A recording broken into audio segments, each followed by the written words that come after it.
Hey, everybody. Welcome to another movie chat with myself, Joe Mayo, and Tim Allen, and Tom Hunyadi. And I know Tom's getting ready, as I am, to talk about the new Spider-Man movie a bit because he's seen it and I've seen it. Tom, have you seen it No, only you once? haven't. You hadn't seen Oh, it. that's right. That's right. I said it wrong. Yeah, come No, on, guy.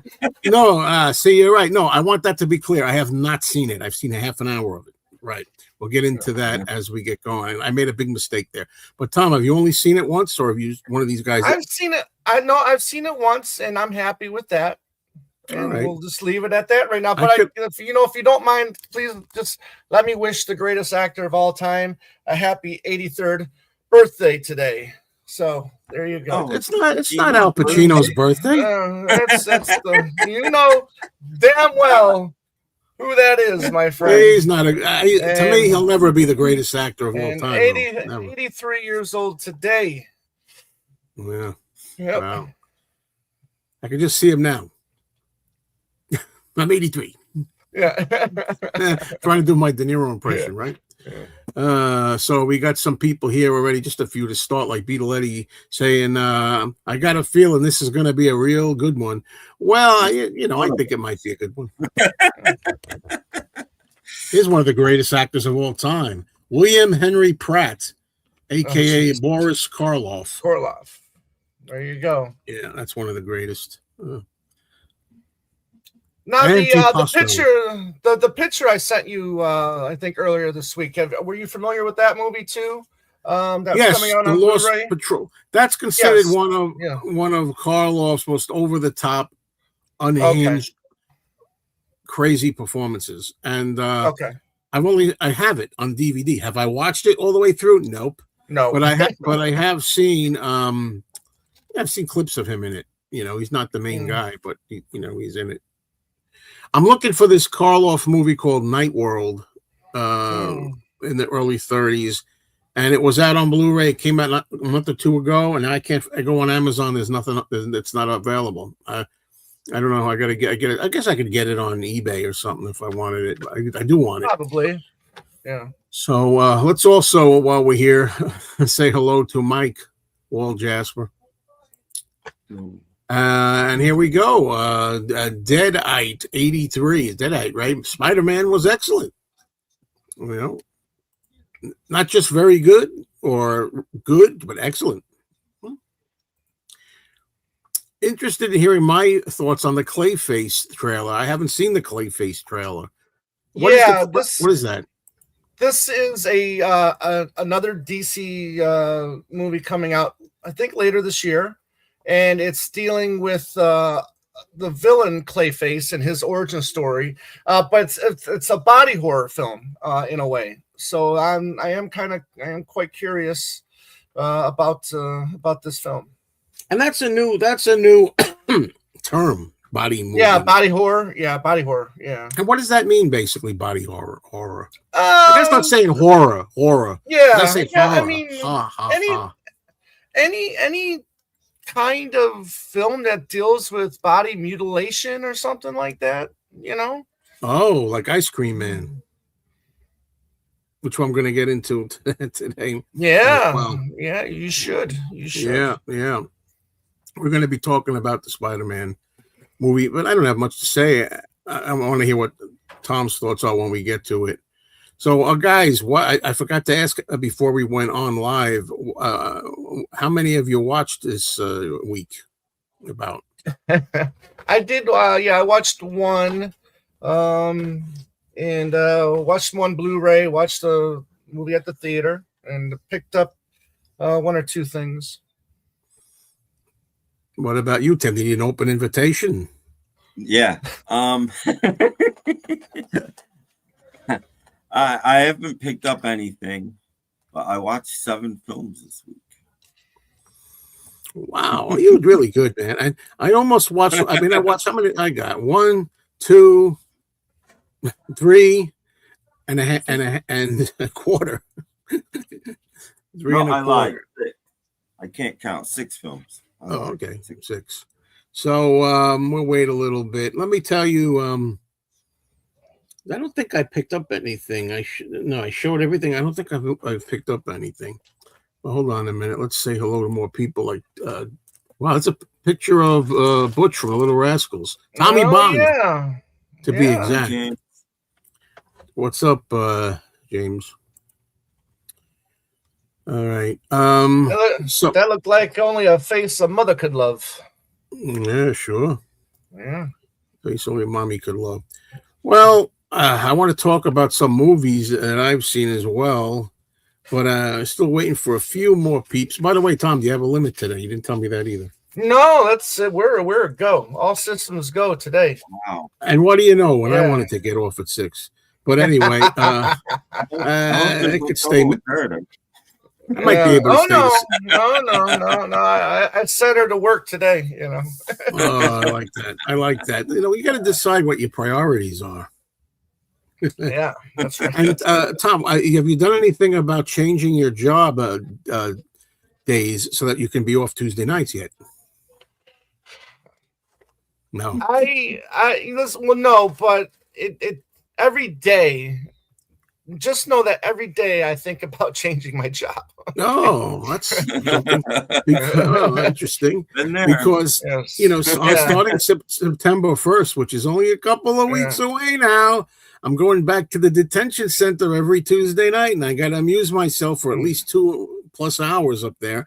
And whether I do the movie show there, which I don't think I'm going to, because I like Tom being a part of it, whether I do the movie show there or whether I do the Danny show, go from mornings to evening there, or whether I do my own catch up with Mayo show, I move that from Saturday to Tuesdays.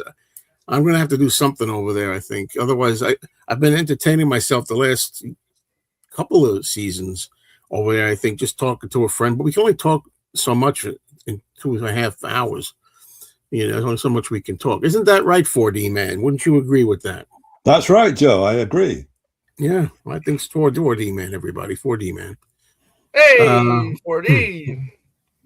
Howdy, sir. You know, even though I know we'll get to your poster later, but even though I know that's not Pulp Fiction, in this corner of my eye, the first thing I'm thinking is Pulp Fiction. Like Pulp Fiction, yeah. Because of the color, the red and the yellow just reminded me of that, you know? Yeah. Can I ask you what the heck you mean by this? Joe, when you was a runk. I think there's a better video that you could be showing. I don't right understand what you're trying to say. You know? Could you put that into words which even Caesar could understand? And people, slow down. Your comments will get there. Just slow down, type it, read it, and then hit send. Okay, we're not going anywhere. Yeah. And look who we got here. We got Ramoga here. Hello, Ramoga. Welcome to the show.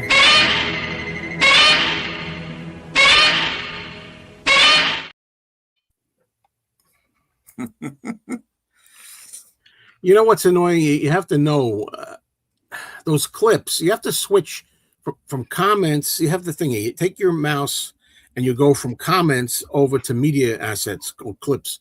And unfortunately, they got some shit on the top.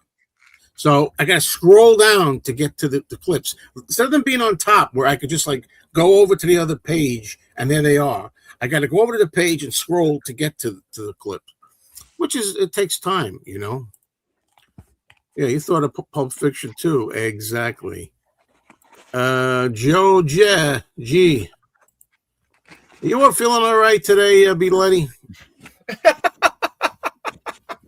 Hello, George. Whoa, we have. I can't believe John is joining us early. This is something. This is really something. There's John Moreno. Whoa. This is really, really great. Great. Well, I'm glad you guys are here. John, can you hear us? Yes. Can you were nodding. You were nodding, so I know. I guess you could. You heard us. Yeah. Let me just say hello to Penny Lane and. You know, everybody say their hellos. Hi, and then you got to come back and say hello to John. And you got to come back later and say hello to Mellow Fellow. 4D, have you been eating hard-boiled eggs and nuts? I had 3 hard-boiled eggs today. Yeah. And may I just also say that you look incredibly like Dana Carvey when he was dressed as the turtle in the movie called Master of the Skies. If you don't know that, look it up. That's what I look like with my 1986 Brazil World Cup You're right. t-shirt. Everybody knows what the hard-boiled eggs and nuts. In the episode, the short film known as, I think, County Hospital. County Hospital, right? Stan Laurel goes to visit Oliver Hardy, who just wants peace and quiet, and Stan thinks he's doing him a favor by visiting him and makes his life in bed a hellish wreck. And he brings him hard-boiled eggs and nuts, and he says, "I brought you some hard-boiled eggs and nuts," and he says, "Now you know I can't have hard-boiled eggs and nuts." I don't know what that was all about. I can't remember the actor who played the doctor in that, who Joe could play perfectly, I believe. Oh, I wonder if that is that what I know. Is that what Billy Gilbert? Maybe he's the same. He's the same. He's actor. always the guy that's getting upset like this. He's the same actor who was the house owner where Laurel and Hardy were delivering the piano up those long stairs. Yeah, I think it's Billy Gilbert. Is this my house? Why, I live here. He's always yelling. He's in everything. He's in the Our Gang comedies, the Little Rascals. He's great. He's great. And Tom is still living in a charity shop. Well, I hope that wasn't meant to hurt my feelings, because it doesn't or anything. So, all right, here we go. We got a question now. When you were running away from Spider-Man Brand New Day, was Spider-Man running after you? Hello, we're going to talk about that very shortly, so we might as well get started, right? There's enough people here now, I think. And yes, Bill Gilbert. Yeah. He's great. He's always the same kind of crazy character that gets angry and stuff. Yeah, I could play him really good. No, I would like to do the Billy Gilbert story one day. If you ever want to make a movie, folks, I'm your man. And I'm on the right age too, I think, for it. Maybe, you can play it. So let me talk first about what stuff I've watched. I'm going to start by talking about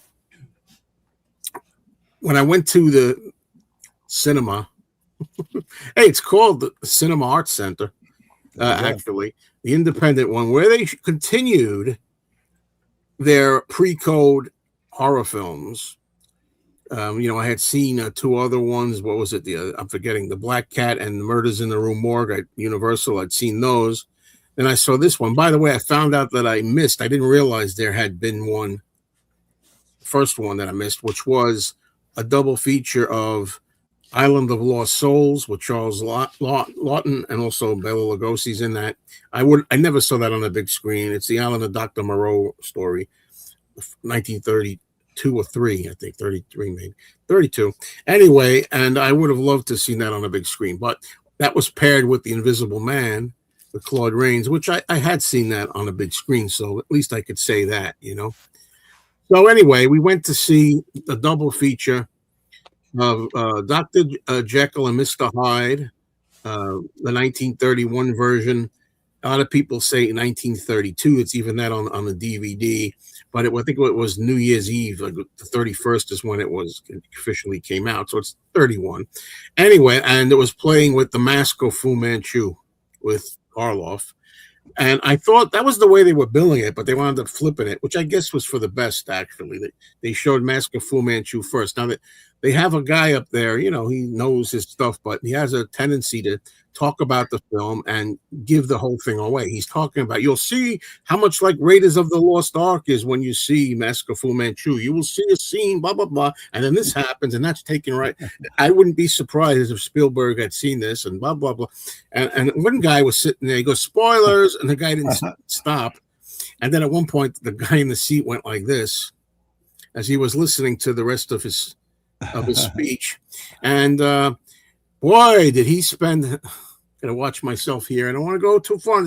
Did he spend a lot of excess time talking about how politically incorrect Mask of Fu Manchu was in its day?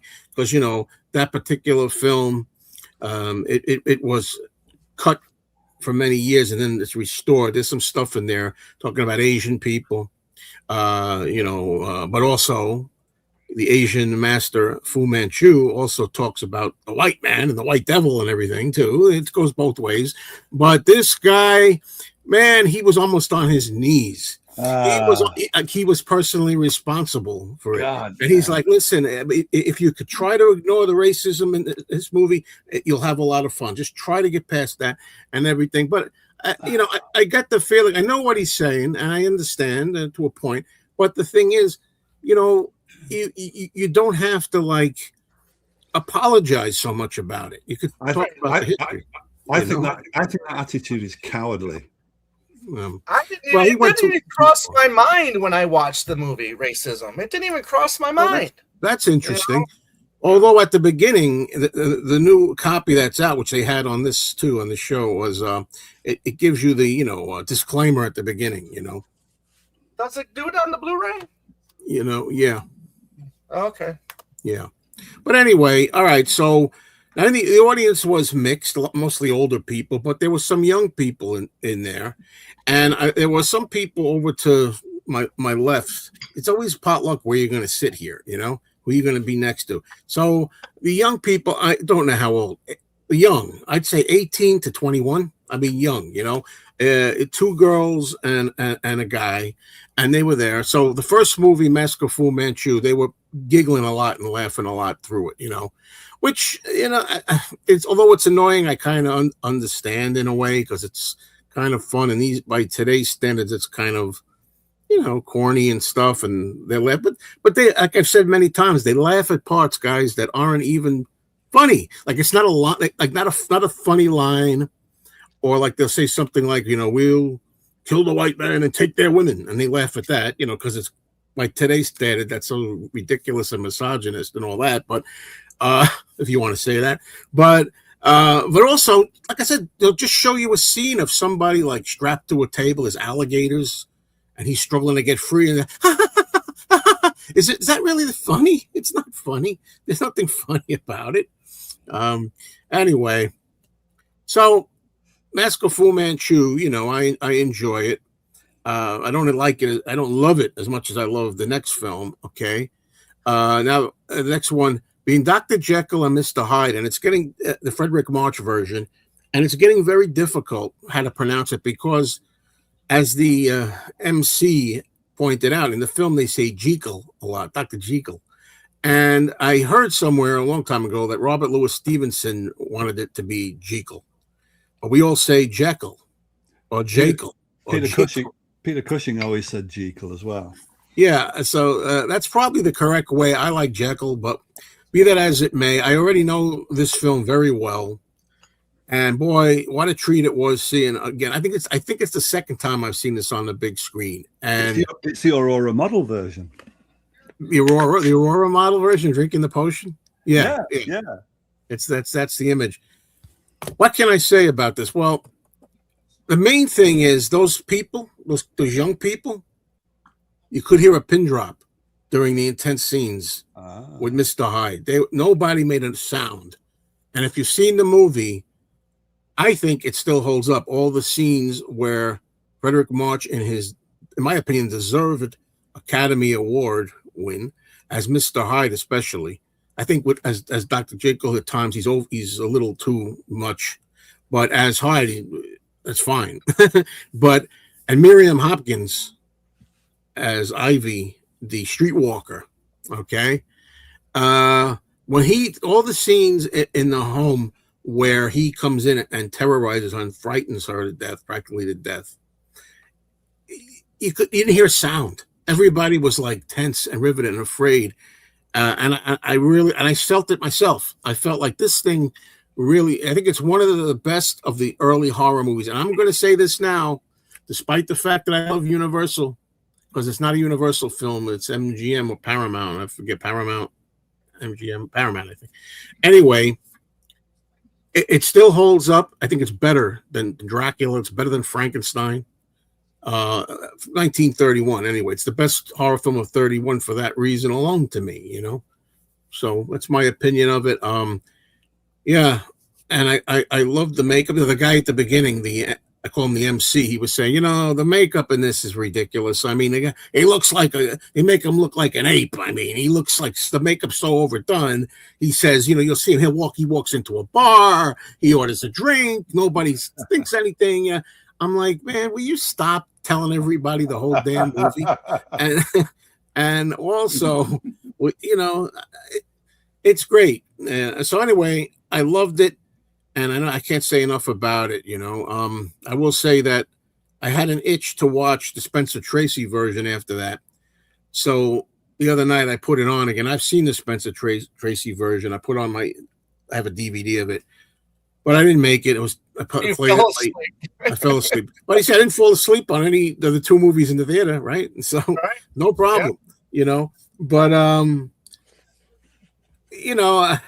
no matter what, even with another evaluation, I don't think Spencer Tracy can hold a candle to it. That's only my opinion. Some other people, in fact, the guy who introduced the movie said, personally, I like the Spencer Tracy version better. He said, I think Frederick March is too much in this. I disagree, but that's what movies are about. So, I got to see that again. I definitely think it's, a notch below this, although, and I think, so far, watching the part I watched, I think Spencer Tracy, he doesn't seem right for me in the part. At least not as the Doctor. Maybe as Hyde, he's good. Anybody else see it or have any opinion of that here? I would go with the Frederick March version. Also, I think it's better. It's definitely better.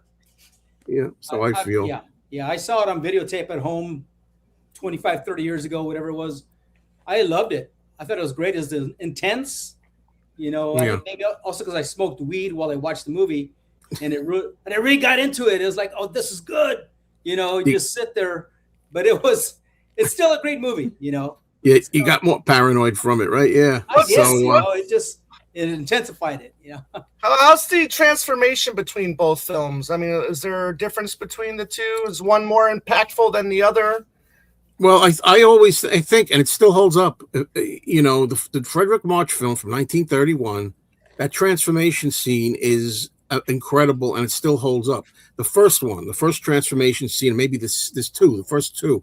Then afterwards, they start doing it more. I don't know why they did that.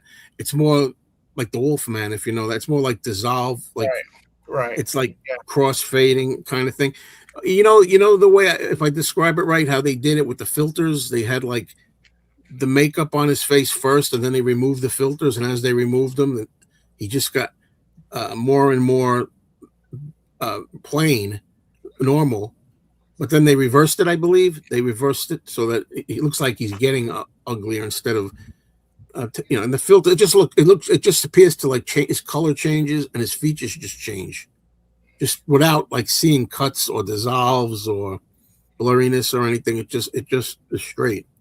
So I really think that's good. And in the Tracy film, well, like I said, I didn't make it through the whole thing, but I'm surprised that people can't recognize that Mr. Hyde is Dr. Jekyll in the Tracy version. Because there's not that much makeup. In the Barrymore version, I got to give that another look, because one time I saw it, I was like the kids. And I was laughing my ass off at him trying to do a transformation by just going like, I can't do it. That's my favorite one. I think that's the best one for me.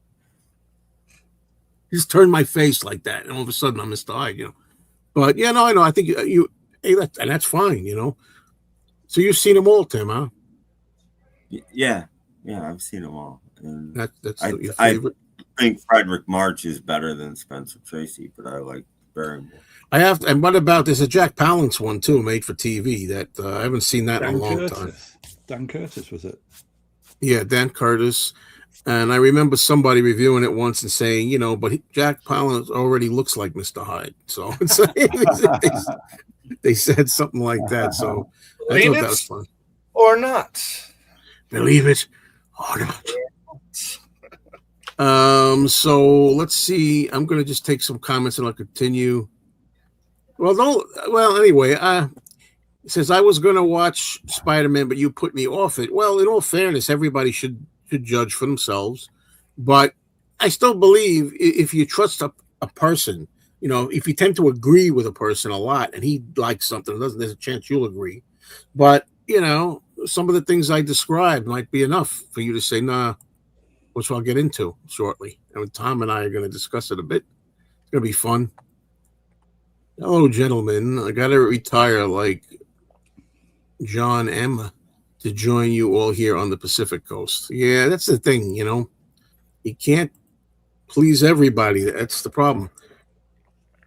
There you go, 4D.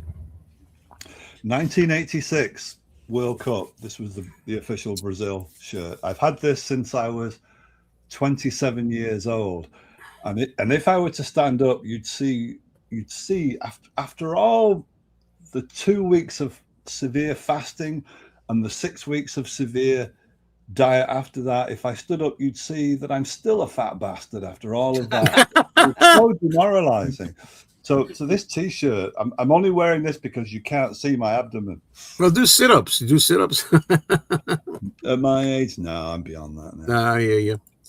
I hear you. Hello, Jim. Jim says Frederick March was also good in the 1937 version of A Star Is Born. Okay. Good afternoon, James. Tom, did you have a birthday drink for Robert De Niro? After the show, or the shizzo, as Snoop Dogg would say. And speaking of Robert Louis Stevenson, has anyone seen Disney's adaptation of Kidnapped with Peter Finch and James MacArthur? Is that not the Michael Caine film then? Is that another version? I'm getting them mixed up. I don't think it is the Michael Caine version. And back to Jekyll and Hyde, Tracy's version is more psychological, and March is more physical. Yeah, I'll go along with that. Well, I still think there's some psychological stuff in March's as well, but yeah, I'd say Tracy's more psychological. What is this? Maybe Tom knows it. I don't know. What is this? Oh, he means to say Coyote versus Acme. Coyote, the Coyote cartoons. Yeah, the cartoons. This had a rough go. Warner Brothers was supposed to distribute the film. They thought that they wouldn't make any money off of this film, so they put it up for sale. And all they were asking for is with the production cost.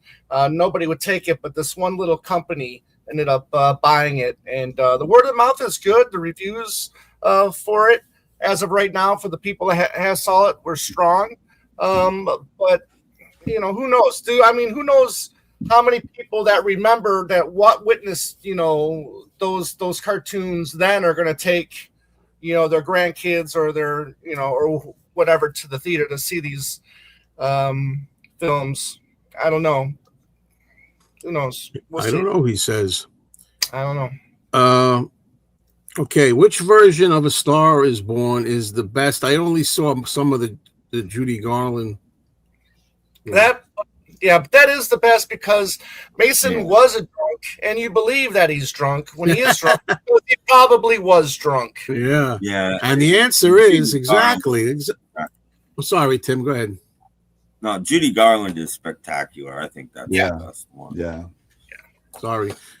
Talked about too much during it. Here's the one that never made that would have featured Elvis. Elvis should have been in there. God, that's really annoying. And I'm glad somebody brought this up. What is your opinion of Abbott and Costello Meet Dr. Jekyll and Mr. Hyde? Yeah. It's a fun monster comedy. And Karloff actually plays Dr. Jekyll, but he does not play Mr. Hyde. You know, it's a stuntman. I think Eddie Parker, who did a lot of stunts at Universal, plays him with the mask on. But you know, it's good. It's enjoyable as an Abbott and Costello comedy romp, in my opinion. But you know, you can't seriously take it because Mr. Hyde just growls and he doesn't speak or anything. Just a monster. He's like a complete monster. But it's good comedy, I think, right? All right. Well, let me just continue now. A good thing I remembered this. I got my ticket to go to the theater tomorrow night at 7 p.m. for the first time to see Texas Chainsaw Massacre original on the big screen. I got my ticket. You know, and I wish somebody would go with me, but you know, it just so happens my girlfriend's been working like a week straight. And guess what? She's off tomorrow and she's off Wednesday. So it would be a perfect. I'll still ask her, but there's no way. That's not for her. It's not for her. No. And even though it's nowhere near as gory as she might think by the title, it's going to be pretty damn intense. But she likes happy endings, so I could say technically there's a happy ending, and without spoiling it in a way. Well, for one person, yeah. So there's a happy ending in a way. Anyhow, so that's a biggie, but it's going to suck just going alone. But what are you going to do? It is what it is. And Robert S. Robert S. I know you're not watching, but if you are, come on, grow a pair, will you? See the, we could go and see this. You know what I mean? Let's see. Ask for a little extra length on that leash. Yeah, a little. Right, Annie. How about you, Annie? Get that. Talk to the missus about it. All right. Anyway. Let's go into a couple of movies that I saw in the theater, which doesn't usually happen. I did decide to see Ice Cream Man, a new horror movie by Eli Roth, and I did a video on it. A lot of people watching this may have seen my video. If not, it's there. But Eli Roth, I was watching a couple of reviews of this movie by noted people that have their own channels for horror cinema, and they don't like him very, very well. He's one of those people that's ostracized a lot. They don't like him. I don't know enough about him. I just know that he's Quentin Tarantino's buddy, and I know that some of his hardcore horror I've liked. For example, he did the first two Hostel films. I like the Hostel films that he did, 1 and 2, and I loved Thanksgiving, which is a horror send up like the 80s horror slashers. That was a couple of years ago. Thanksgiving's very good. So I said, well, I like him. But when they were trashing this movie, they were trashing him too. Like, they don't like him. It almost seemed like because they don't like him, they didn't like the movie. That almost seemed like that. I think M. Night Shyamalan Ding Dong or M. Night Shyamalan or whatever is going through a lot of that too. People are down on him. I thought at one time I called him my savior of modern horror. I thought he was like doing Twilight Zone types of movies, and I like The Happening, I like The Village, I like Sixth Sense. I mean, I like most of his stuff. But anyway, they were down on Eli Roth, and they were saying how this movie, and they were reviewing it. And if you don't know, it's about an ice cream man that has some kind of ice cream that when the kids in the neighborhood eat it, they turn into crazy maniacal killers that kill their parents, teachers, any adults they could find. And I'm not just talking about, just a slap or something. I'm talking about, hacksaws. I'm talking about anything they can do in a variety of ways, like the most serious slasher films. Okay. And even I, who enjoy slasher films, within reason, even I was saying, I don't know if I want to see 12-year-old school kids doing this. And then people told me this has been done before, actually. They gave me a few titles of film, but not to this extreme. But I thought, so anyway, I watched a few of these, and I was thinking, nobody likes this thing. And then finally, I saw a woman, I think she's called Deep Focus Lens. Yeah. She's sophisticated. You know her? She sits down in front of her bookcase, and she's got the like this. Yeah, she got the biggest forehead for a woman. But I do like some of her reviews. Yeah. And so do I. I watched them, and I was surprised to hear her say, I had fun in this movie. I'm like, she had fun in this movie? I'm saying, I wouldn't have expected her to say that, So I said, all right, I'm gonna go. So I went to the movie theater, and I didn't think it sucked.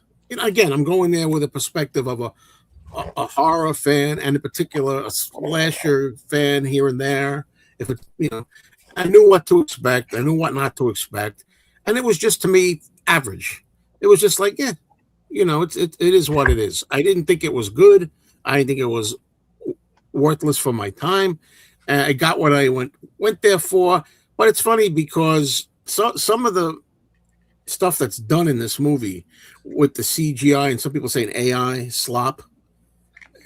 It's just so over the top that it's disturbing at times. Some of the kills are disturbing, but most of them are just not. I don't think they handle that well. Believe it or not, sometimes it can almost be like silly comical in a way instead of it being really intense. A lot of it's in your mind if they do it right, if they film it a certain way.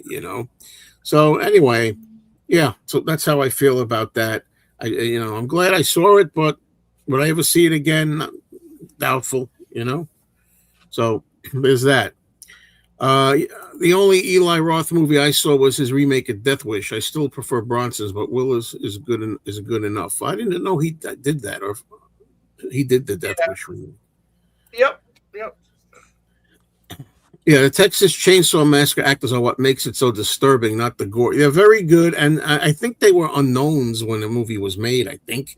And that's why I can't stand Texas Chainsaw Massacre 2, because it's got them, and it almost makes pseudo-celebrities out of those characters, and they're comical, and all of a sudden it's like, nah, I don't really think this is as good as the first one. So I don't think long time. Go ahead.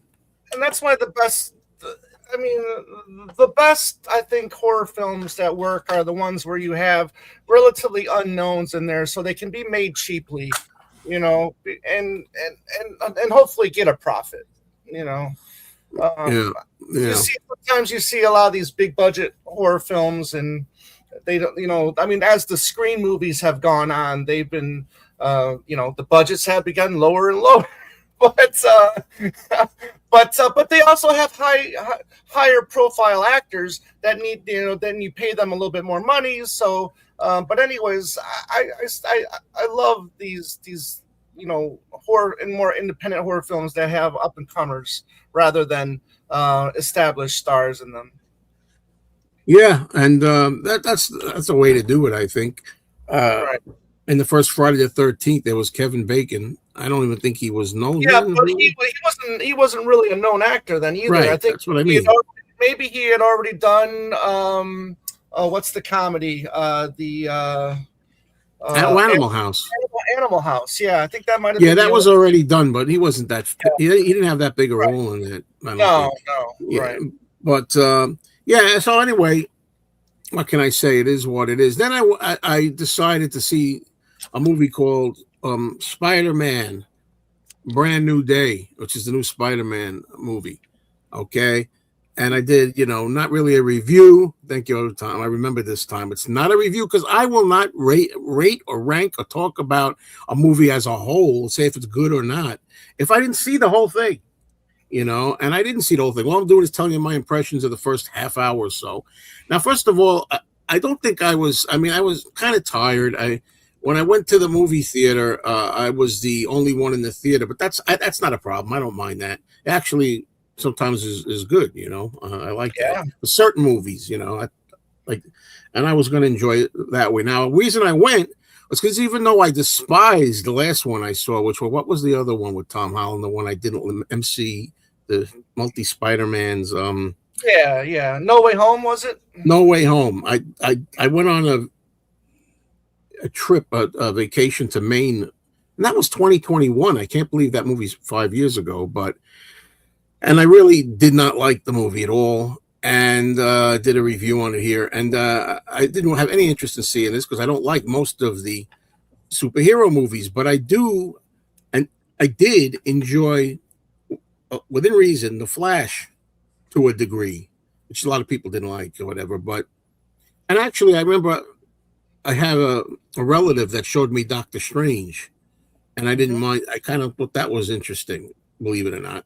So I'm like, okay, and then people had told me that this new Spider-Man film is more maybe to my taste because they said it was more like the older days. It's Spider-Man. The way I was described to me was Spider-Man more in the city and more like doing his thing. So I'm like, oh, okay. So I went in there prepared to enjoy it. Actually, I think it would, or it's okay, So I didn't go in there with an attitude. I'm going to hate this thing. Here we go again with these things. I went in thinking all right, this will be a chance. So I don't know. I went in there and I don't know. Within the first 20 minutes, I love action, but when it's just a lot too much for me, I think, and in your face, and then we get the CGI, which I expected and don't mind for Spider-Man web slinging and swinging across the city. That's fine, you know. But then, you know, so many movies, you know what I mean, guys, will have cars that get demolished and they roll into the cap, like, you know, boom, and it's a cartoon car and it's, you know, CG car, and it's like, write the scene, because you can write it in advance what it's going to be, and it's all the same kind of thing, and falling and all this kind of stuff. I was just getting bored with it, and then, admittedly, I haven't seen all of these films in the universe, so I don't know the Avengers, and I don't know the connections or anything. And I heard something about Hawkeye and this and that.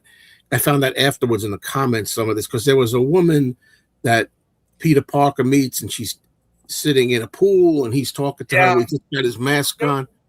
I heard later she's the Black Widow. No, she's not. She's part of. Yeah, it is. She's a part of another movie that came out last year. So I'll just say that. All right. Without, you know, I mean, I'm not trying to spoil what I did see, but I didn't know who she was. I felt like I was missing out. I felt like I wasn't clued in, you know, because I didn't follow all the, and not just the Spider-Man movies, but the other ones in the Marvel stable. I didn't watch all these other films that are intertwined. I'm sure if I was one of these real fans of all of them, I would follow, but I wasn't able to follow. And I was arguing in my comments under my review video that I think a good sequel, you can still enjoy it on its own for what it is, without having seen everything in front of it, although it helps, you know, or they'll somehow remind you, and this about it, they'll fill you in on it, like Bride of Frankenstein does that. At the very beginning of the movie, they give you a flashback to the original Frankenstein, so you know what happened. But there were flashbacks. I got to give it, there were flashbacks. So I was, you know, and then I was reminded, because it had been 5 years, that, you know, Peter Parker, I think because of Doctor Strange, made it so that nobody remembered who Peter Parker was. Right. And his beloved MJ didn't recognize him anymore, and his friend Ned didn't know who he was anymore, and that was causing him some angst. You know, maybe I better see it. Maybe I better go see the whole thing again. There's a little bit of depth here. No, thank you. No. But I was just bored. I didn't really know everything. And then that flashback reminded me again. I got to say it. Some people took me to task for this. I can't accept the still pretty. I'm still young, maybe because I'm old now. Marissa Tomei as his Aunt May. I mean, for God's sake, you know, Aunt May was an old lady with gray hair and a bun tied to her head, and they drew her like with wrinkles all over her mouth like this. That's Aunt May, man. I don't know. That's a small quibble. It's a small quibble. And I don't like MJ. I don't like, hey, I'm MJ. The girlfriend is MJ. The name originally was Mary Jane. And I realize in today's world, who's named Mary Jane in 2026? Nobody. And I won't go any further than that also. But this character would not be named Mary Jane. So I think her name's Michelle Jones now. So they could still use the MJ. And they could still say, hey, MJ. Tim's having a good time. Yeah. To be fair, Marissa Tomei is 61 right now, she's a baby, which is more realistic of her being an aunt than what in the comic book was. She looked more like a grandma than an aunt in the comics. So there's that for me. But go ahead. But that's I believe. Here's the thing, Tom, that I get. I know you are going to have a lot to say. I'm looking forward to your take on it. But the thing is, you know, I want things as much as possible to stay like the original books. But then I'm trying to be fair in that. Well, wait a minute. I'm talking about the original books. I'm talking about the 60s and the 70s. Yeah. You know, these things haven't happened in 2000, 2010, 2020. It's different. I get that too. So I guess that's a point. Trying to be fair about it. Yeah, and in comics throughout, you know, superheroes were also interweaved within other people's comics too, you know. So, you know, the Hulk would maybe appear in a Fantastic Four issue, you know, or you know, the Punisher appears in a Spider-Man comic, you know, or vice versa, you know. So I know for me, the first three were so heavy because I don't think they trusted Tom Holland to carry this movie. He finally carries a Spider-Man movie, which for me it was one of the more enjoyable things about it, because yeah, it is him and he's grounded. He's finally just in one place and dealing with his issues like you brought up, Joe. But let me ask you this, Joe. I mean, did you ask for your money back? No. It's too bad. Do you hear that, Danny? Danny, do you hear that? Danny, I did not ask for my money back. Okay. No, I didn't even think about that. And then when you walked out, did you go back and film yourself going back in just for hype for your video, Joe? I filmed myself going back in. I never went back in. So okay, so I was curious if you did you. So you filmed yourself going in the theater originally as you're walking in for the Spider-Man. I don't think I ever filmed myself walking into the Spider-Man one. I have some footage in another video of me sitting in a theater. That one was for Ice Cream Man. It's another video. All right. Maybe I watched the wrong one. Hold on, I'll explain to you. It might have been a video I did where I talked about they have this. That's a whole other thing where they don't accept, the machines don't accept cash. The registers, you can't give cash, so you got to get a card, and you got to get cash translated into a card to pay for your ticket. And that was for the Ice Cream Man in a different theater. Spider-Man was another theater. Now, what I did was I walked in. I just walked in. I sent you a message, Tom. Yeah, maybe that's what you're thinking. And I know what you're thinking. While I was sitting there, I just quickly took a little picture of the screen and I sent it to Tom just to tell him, hey, I'm here. I'm watching it, you know. Right. Then later on, when I decided to walk out, and what really got me was, you know, the fact that I couldn't follow anything.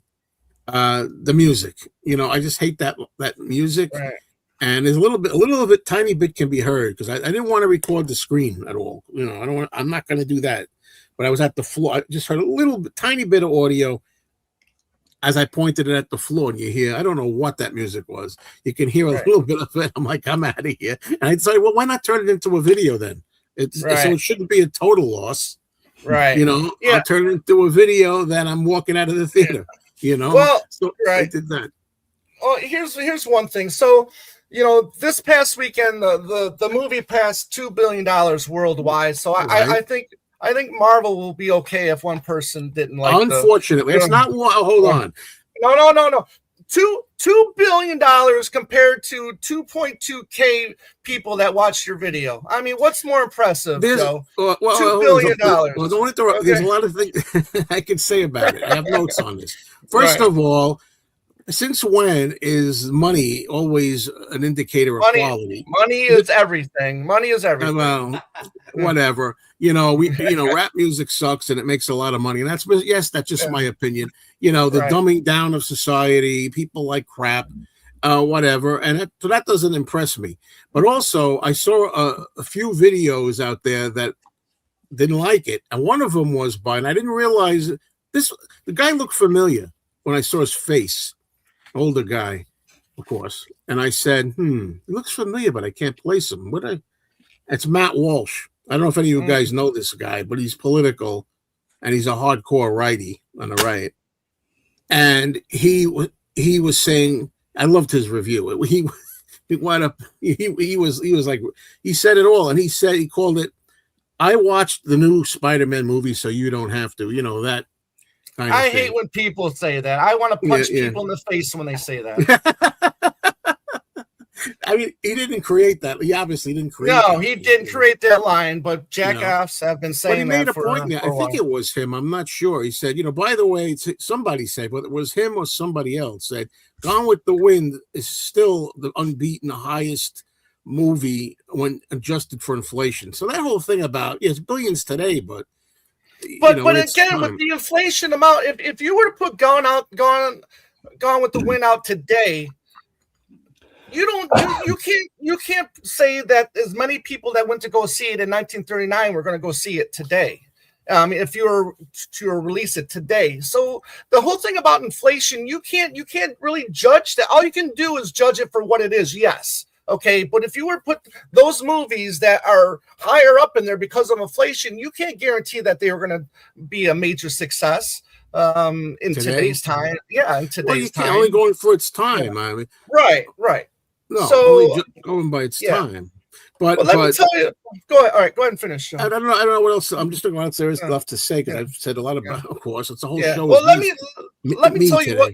Let me tell you what you missed. Okay, you missed a great chemistry between Spider-Man and the Punisher. Okay, this guy that got to play in the Punisher is a lot of fun. Now, yes, the Punisher is a very violent and a very, very swear-heavy person, in this movie's, PG-13. So he does get away with saying some swear words in the movie, but Spider-Man and the Punisher is top-notch, and one of the things that I enjoyed.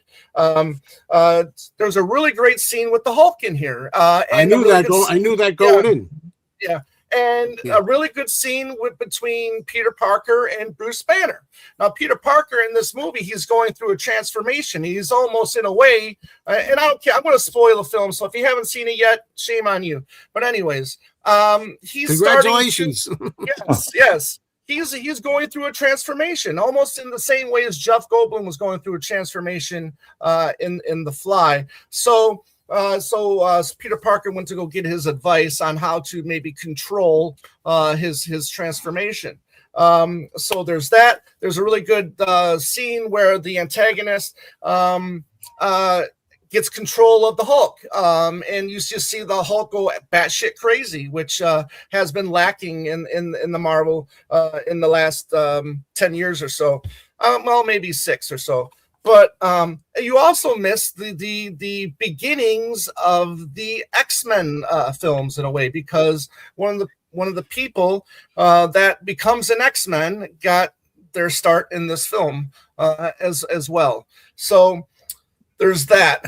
The friendship between Spider-Man and Ned is something that I have enjoyed in the previous films. Now, like you, Joe, I haven't seen the third one, but however, because I have been kind of keeping up, not necessarily watching, but keeping up on these past Marvel films, I had an easy time following this film. Right, now, negative wise, I will say that this movie is probably 20 minutes longer than what it needs to be. That's another thing they do all the time. It is 2.5 hours long, and then when you include the half hour of trailers, you're there for 3 hours. So that in itself is irritating as well. When you're going to see a 2.5 hour movie, but then you're also going to see a half hour trailers. So and there you go. So these are things that I really enjoyed about the film, and this is a more Spider-Man censurated or what's the word I'm looking for, centric centric film, because in the first one you had Tony Stark in it. I think the second one you had Robert Downey Jr.'s character. In the second one, I think you had Nick Fury, the Sam Jackson character in it. And then in the third one, you had Doctor Strange in it. So this is the one where I think Tom Holland is finally carrying the film. So that's one of the things that I enjoyed about it, because I think he's got the character down. Tom Holland did have a lot of input in this film, and I think it works. But yeah, there's just, you talked about the one person in the pool, this other character that was in a previous film. That stuff didn't need to be in there. That had no control or had anything important to say in the film. So you could have got rid of those 10 minutes right there. And there's some other build up too, but I like build up. I like character development, which I know you do too, Joe. But yeah. And then with the whole CGI thing, I get you, Joe. I totally understand. However, it's 10 times better than the stupid TV shows. Well, let me tell you this. You see, people think they're getting me. I think the TV shows were probably worse in the 70s. I'm not saying I'm getting you. No, even back then, I thought those 70s TV shows were ridiculously poor. Even Right. back when I was like 15 or whatever I was, 14, 15, 16, whatever it was. I thought they were very bad. So that, I hear you there. But I want to say, just touch on a few things. Let's see. The thing about the Hulk, another person who saw the movie that I trusted, who said that I might like this, was my girlfriend, because she went to Maine, and she was on vacation in Maine to see her family. And you might notice I told you I had seen Doctor Strange. The reason I saw Doctor Strange, because her brother loves these movies, and he has a big TV in his room, and he showed me Doctor Strange before we saw Spider-Man No Way Home, Far From Home, whatever it was. Yeah. No Way Home. So I actually didn't mind the Doctor Strange movie. That's all the best I could say about it. I didn't love it, but it was all right. And because he wanted to tell me, because Doctor Strange was going to be in the No Way Home movie. And the reason I saw that was because we were with the brother. And the last time I was not the last time, but in 2021, when I was in Maine, it was playing. So we always like to go to a movie. So we saw the last Tom Holland one there, which I didn't like. But my girlfriend, when she was on vacation, brother went with her to see the new one again. And she said, "Oh, I think you'll like this one, and the Hulk's in it." And I saw one clip. Well, I'm not judging by one clip. It was something about it in the air, or they went up by a wall and smash it into a wall or something. I'm like, right. I don't like I'm calling it cartoon. A lot of people who like CGI, and now it's getting AI too, which might be a new thing, but they don't like when people insult CG by calling it cartoons. But that's how I see it. To me, it's a cartoon, and I don't like it. I didn't like any of the Hulk movies. I saw Ang Lee's Hulk movie. I saw the Ed Norton one. Was better, I thought. Right. And I saw, I think, of the first Avengers. I think I saw the first one. I think what the Hulk was in there. Anyway, so I don't like the Hulk the way he is anyway in the movie. So I didn't care. And so I do think they put too many characters in these, too many stars in these, and they've been doing that for a long time. I know that's not just a new thing. Yeah, they've been doing that. I liked the Tobey Maguire one pretty well, the first one. I liked the second Tobey Maguire one at the time. Okay, I didn't like the third. Because in that one they put too many. There's too much going on in that one too. So that one. Yeah. So I'm just saying that only because to save a little face, because I do. Sometimes you can be surprised, and I can be surprised, like with the Flash. And I thought, I had some fun with that, for some. And Batman was in that Flash also, and I liked it. Michael Keaton's return, Yeah. And so I can like it. But anyway, as you know, I walked out of there, and I'm a half hour. Maybe I wasn't really in the mood to sometimes you're not in the right mood. But one last thing about that movie is that I don't know how to describe what I'm feeling, but when I'm reading a Spider-Man comic, or when I used to read them, I feel differently reading it when I see the character in the movies. For some reason, I think he works well in the comic, but doesn't work as well as an on-screen character for me. And he seems, he is. He was written as a high school student. He was supposed to be a high school character, but he seemed, when I read the comic, I feel like there's a guy that could be 30, 35 years old, even though he's a teenager in it, know? Or a college kid later. But then you ask yourself, okay, you're reading this comic for 30 years and he's still a teenager, No, yeah, I get that. Yeah. They eventually got to grow up soon. Yeah, right. Yeah, exactly. Okay, so the first three movies, he was in high school. Okay, so I think you got to forward the and then so when is he going to go work at the what was the name of the that too, the Daily Bugle or whatever, the Daily or whatever. I like the guy in the first movie. What's the name of the actor who played? J.K. Simmons. J.K. Simmons. I liked him. Yeah. I'm talking now we're talking 20 years ago. We're talking 20 years ago, Yeah. But so you never know. I might have been surprised and said, that one was all right. I like that one. That was all right. And the other thing about Tom Holland too is I think he just, even though he's 30 now, but he still looks more like a teenager in my opinion than Tobey Maguire or Andrew Garfield. Yeah. I don't know. I don't remember. I don't know if I saw any of the Andrew Garfield ones. I don't know, but I don't remember that. I didn't either, but I saw all the commercials and the promotions for it, and I just didn't believe him as Spider-Man.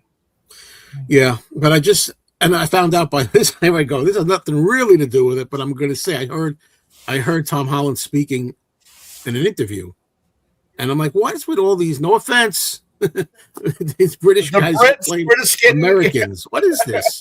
I mean, it's okay. It's a movie, but it's only a movie. But you couldn't get anybody who speaks regular American. I don't know. My problem with that is a lot of British people get offended when Americans play Brits. And it's like, wait a minute, well, Brits can play Americans, that's okay, but Americans cannot play Brits. That's my problem with that. Guys, that's a good point. I could see that this has become the Mr. Mayo show. It's all about me, this show, but I just got a few more thoughts of just about things that are going to be. Tom, this could be an episode on its own, just me and you. Sure. I thought about doing that. I thought about let's do a show, me and you, with this. Yeah. But just want to talk about a few more films that are going to be on the big screen that I have an opportunity to see. One of them coming up is the 1953, I think it is, War of the Worlds, which I've never seen that all the way through, believe it or not. So I might see that. I'm not sure. All right, that's that one. Another one in September that I'm going to see, believe it or not. I've never seen this on a big screen. I'm going to like to build things up. It's considered the worst sequel of all time to a great movie. Or I don't know if you know what. It's Exorcist II, The Heretic. I've never seen it in the theater, and I'm going to go to that theater and I'm going to see it. Because I have some fun with it. Richard Burton is funny and stuff. But. Now, here's the final one, okay, which I will not see, okay? And I can't believe the theaters are going to play it. We talked about a film, I think it's Italian, called, the American title is Cannibal Holocaust. Ferro or something like that. And it abuses animals, let's put it that way, for real. And I'm not going to see that. But it was from I think it was 1972. And it's amazing to think, and there's somebody from the movie. I don't know if it's somebody who either in the movie or worked on the movie. It's going to be there as a speaker. And I can't see that. I won't see that. A friend of mine once told me that. They had to. The Italian government made the director bring cast members of the movie to trial to prove that it wasn't real. Well, a lot of people thought, because it was a found footage kind of movie, right? Yeah. So, did you ever see it? And I have no interest in seeing it. I'm just telling you what I've learned about the film is that no. I don't care what they say. Yeah, I don't want to tell you one. Wait, I don't want to even talk about one of the scenes with involving a turtle. Okay, turtle. And I've heard of the animal abuse in the film as well. Absolutely, yeah. But anyhow, that's all I'll say about that. So I think I'm finally done. I don't have anything else. I have one more thing, but it's not about this. While I'm still talking, I meant to talk about this last week, that another subject, talking about 4K, the 4K format. We talked about it. Sometimes they cut things out of it, like the French Connection had something missing. Right. The movie Pleasantville, which I've never seen, it says there's a line cut out of Pleasantville on the 4K. Yeah. Who knows if it's deliberate? One floating around too. I don't know. I think something about. I never saw the movie. Something about. I don't know. The girl saying something like, something about her being a slut or something like that. I forget what it was. Yeah. Somebody could help with that. Yeah. I'm looking around. I don't think I have. And there's another. I forget what the other one is. There's another one floating around that they've edited too. It's the world we live in. Yeah. Well, sometimes you don't know if they had just utilized the source that was missing a line and they don't know it, or if they chopped it out. It's all right, everybody. Well, that's it now. Me about these current attitudes that they have is a woman can't say that she was a slut. We're going to edit that out. But yet you can cut people, human beings, into tiny little pieces and show every graphic detail. That's fine. That's fine. But yeah, by kids. That's wrong. I don't get it. I just don't understand the world. I never will. And I gotta tell you what, I was really respect Eli Roth for doing what he did, because the studio wanted him to cut this film and do different things with it in the editing process, but he held true to his vision, and I think he ended up buying the rights to the film, if I remember correctly. I don't know if you heard anything about this, Joe. You're talking about the Ice Cream Man film? Yeah, the Ice Cream Man film. Yeah. I'm not saying they shouldn't be able to do that. I'm saying they shouldn't tamper with old films. No. How is that worse? Right. I'm not saying they shouldn't be able to do that. I'm saying that I don't understand the attitude where you can do that, but you can't do this, which is much, much less than what I don't get it. I never will. Well, I was going to say they're not doing that with music, but in a way they are doing it with albums as well. But not with there's an Elvis Costello a song, that has the word in there. I forgot what album it's on, but that album's still available. Yeah. Get Happy, was it? Yeah. No. Or Armed Forces. Armed Forces. Yeah. So that was a huge hit in England, that song. You're right. Anyways. Man. And I felt like, I don't know. I have to go ahead. You asked something about the Ice Cream Man. I was going to respond, but I can't think.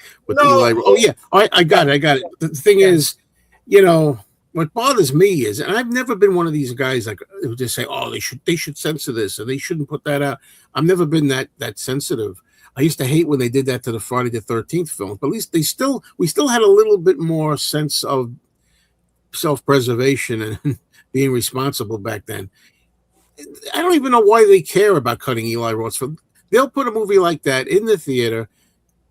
I'm sure in the theater I saw it at, kids. I bet you they underage kids could go in there. Nobody would say anything. There's a scene in the movie Obsession that came out earlier this year that I would say was probably just as gross as anything that might appear in Ice Cream Man. Well, I learned, because I hadn't seen Weapons, and everybody's telling me to see Weapons, that it seems like Eli Roth saw the end, the ending of Weapons, and made a whole movie about it. So I'm like, oh, okay. Yeah. Which again is very brutal as well, and kids are doing that in the film, so yeah. Oh, but it took a lot out of me. I shouldn't. I'm not going to say it. I'm going to say it, not another word for that. And one last thing, Tom. Like I said, money doesn't mean that it's good. But you know what? Money is good in a way, because the studios need blockbusters in order to help fund maybe more independent or smaller films. And studios need, and we also need blockbusters because we need our theaters to continue. And people are going to the theaters these days in droves. I mean, the Odyssey's still going well. Spider-Man's going well. Toy Story's still, going well. So I'm really excited because, people are going to the theater right now. And we need that to continue because, the one that I live by that's so close, it's not that busy. And I'd hate to see that close down, So, well, that's a good thing, I guess. I'm all for that. All that money pays a lot of people's bills. People exactly. Get paychecks. Yes. People get paychecks. Yes. They make a living, and that's a good thing too. So, it trickles down to a lot of, people working on the movies, production. Yeah, exactly. And when you go see these movies, you see the credits, right? They're 10 minutes long. And you got thousands of people working on these that are depending on, that check. So, pretty soon it'll be all AI. But you know what? No, because the Writers Guild, you got the actors, you even got directors that are fighting the studios about AI. So that's a good thing. That's a very good thing. Yeah, I hear you. All right. Yeah. So, whew, man, I'm tired. Let's see. Let's see what else comments we got up here. The way you were running away from Spider-Man, it's like you were running away from the Texas Chainsaw Massacre. Oh, another thing is somebody in the comments. Oh, I forgot one thing. I said my comments were 50-50. You were like, well, that's only what? It's a small amount of people, but it wasn't all unanimous in there, you know. But granted, some people hadn't even seen it, and they were negative. So, Yeah. you know, Sure. yeah, the Aunt May is annoying. There you go. Aunt May equals Aunt Mimi. I don't know about that because Aunt Mimi was nastier than Aunt May. 4D, you are getting too shiny. I think that is Shiny? 4D looks like a minion. Oh, jeez. Oh, Cherry Carter, I forgot this. We watched the Roger Corman on for the Undead, a stinker. I don't know if I know that one. I mean, there's so many films that have the Undead as a title. I mean, is that the one? Is that a black and white one with? Oh man, Allison Hayes in it? It was hot as hell, but that's it. I don't really know if that's the one. Well, this too. You see. I know that there's older movies that are long too. I don't mind a movie that's long when it doesn't feel long. To me, a movie's only too long when it feels too long. And Yes. you know. Yes. Yes. Yeah. So. But I don't know if I necessarily agree with that comment. Which one? Lots of other movies today too. Yeah. Oh, okay. So you think some of them are? I mean, that they're not long, or you mean it's necessary for them to be long? I think are no, because no, actually it didn't. But well, I know what I wanted to say. Like, there's two things. Like, one of them, it's just too long in general. Like in principle, like 2.5 hours in principle is too long. Just right. Well, like you said. I mean, all throughout history, I thought Elizabeth Taylor's Cleopatra was probably a half hour too long. I felt that way about a lot of. I mean, the only really long movie that listen, we talk about Ben-Hur all the time, but for a 4-hour movie, I don't get bored once. Watching that movie. Yeah, I mean, there's been long movies, but I think it is a thing today, and I'm guessing, just a guess, that the reason people feel like give them more for their money, like they think if you're gonna go to the movies and pay, we got to give you 2 hours and 45 minutes. No, it's not about this is time. what I feel. No, this is what I feel. It's because of the 30 minutes of trailers that they show before the movie. People are already kind of antsy. They've already probably been to the bathroom. They're probably getting a refill of their popcorn. I think it's the half-hour trailers before they show the movie that makes the experience feel unnecessarily long. Oh, okay. Well, let's put it this way. I just thought of another thing. When I went to see Spider-Man, I was going to see the 12:15 show in the afternoon, right? I got there about noon because I know there was going to be a half-hour trailers, but I got there at about noon, and the woman at the counter, and this one they did accept my cash at this theater, said, she was going to put me in like the super theater, like there was like super duper quality or whatever, or surround or whatever. Good thing I didn't go there. The Dolby, yeah. Yeah, good thing I didn't do it. So I said, well, that was more expensive. And I said, no, don't. I'd rather see the plain one, in the plain theater. I said, just hold on. Don't you get a senior discount these days, Joe? When I remember to ask for it, I asked for it this time. I'm starting to remember better. So anyway, and they always tell me, "Oh, you look like you're 30. You're not a senior." No, I'm kidding. It's a joke. I don't look 30. I actually look 50, but that's all right. Yeah. Anyway, so she tells me this is about noontime. Like I said, she goes, "Well, the film started at 11:50." She said, "But it's probably still in trailers. So if you could go into the regular, the standard theater." So that's what I did. Saved some money. Thank goodness. Yeah. And because I didn't know I wasn't going to like it, but anyway, yeah. So that's another little story for that. Right, John? Right, 4D? Right, Tim? Right. Yeah, I'm awake. Well, so I don't even know where to begin here. Allison Hayes could be bad, but if she's in it, that's for me. Even sign.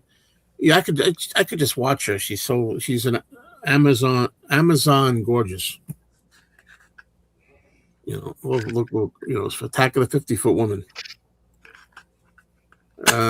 So I have no problem looking at her. But anyway, yeah. So what's next? Anybody? Well, we got to go through everybody else's what they've seen. Now, Tom's already said what he's about Spider-Man.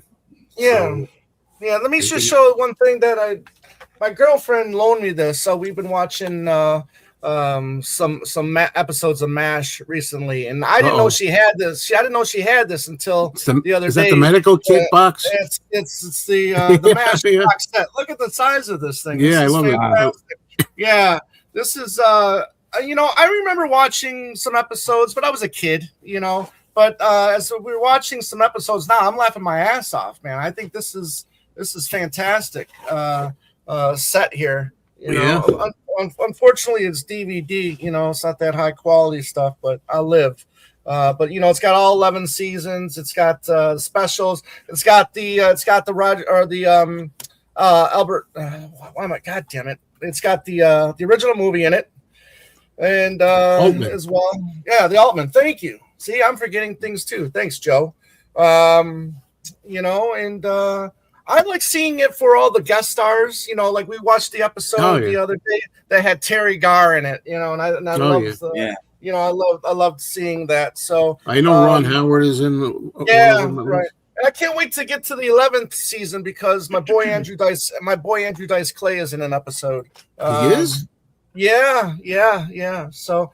And another, the Criterion film that I saw a long time ago, this just got upgraded to Blu-ray, but I don't speak French, so I don't really, but I like this. I remember liking this movie a lot. It's from 1981 called Coup de Torchon or something like that. But anyways, it's French. Something like that. It's French. It's really good, really enjoyable. Moves along nicely, and I can't wait to watch it again. And that's it this week. This week, I'm very happy to say for my boy's 83rd birthday, one of my favorite Robert De Niro underrated films, Wag the Dog, is finally coming out on Blu-ray. That's the one with directed by Barry Levinson and has Dustin Hoffman and De Niro in it. And looking forward to that. And then the prequel to The Odyssey, the movie Troy with Brad Pitt, Arrow's releasing that. So I got that coming this week as well, and I'll show those films next week. Well, too bad your girlfriend doesn't love the Honeymooners. Well, I don't know if she does because I never asked her. So I'll have to find out, and if she does, maybe that'll entice me to watch it a little sooner.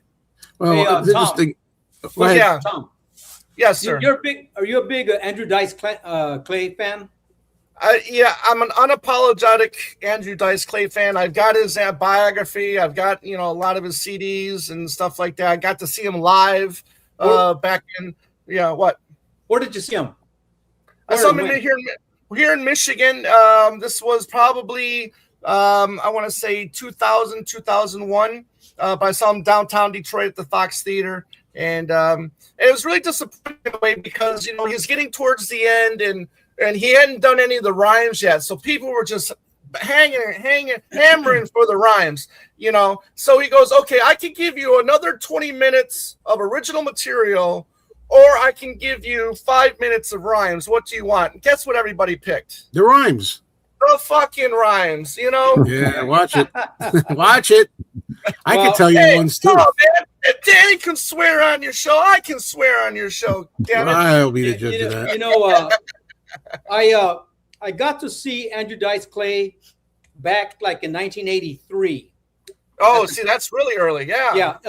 At the Comedy Store, and this is a time where a lot of comedians were coming through. Right. Kennison was coming through. Sam Kinison. I saw Sam Kinison Andrew Dice Clay, Stephen Wright, guys like Stephen Wright, Gary Shandling. So it was, a perfect time for comedy. And Andrew Dice Clay was so funny. And, he would wear that Levi jacket with the cutoff sleeves, and he did his routine. And then he goes, okay, now I'm taking questions from the audience. And someone would say, where are you from? He goes, I'm from England, Right. It just, and he goes, someone says, where do you get your clothes at? He goes, I'll take you shopping, I mean, the guy was funny. It was like prime Andrew Dice Clay. He was great, hilarious. He was still young, and he did his impressions of Al Pacino, Sylvester Stallone. Yeah, Eric Roberts. And I love that stuff. Yeah. I love it. Yeah. The other guy too was Sam Kinison. Yeah, and he loves to see him live. Yeah. Oh my God, he was hilarious, and he would. I'm 5'5", and Sam Kinison was shorter than me. Wow. Yeah, and I remember I wish I would have brought taller than the both of you. You know what? I wish I would have brought a camera or something to autograph, because when these guys would finish, they'd just walk off the stage and walk past everybody in the audience, and you could talk to him. And I talked to Sam Kinison. I said, hey, that was great. I shook his hand. I wish I would have got his autograph or taken. I hated Sam Kinison. No offense. Oh my God, he was hilarious. All you got to do is go. I was 14 years old when I discovered both of them. I saw it was Rodney Dangerfield had those specials on HBO, and that featured all those younger comics. And shit, was that a great time? Stephen Wright would come on stage and he goes, so the Stones are still at it. He goes, Fred and Barney, right? Those Stones.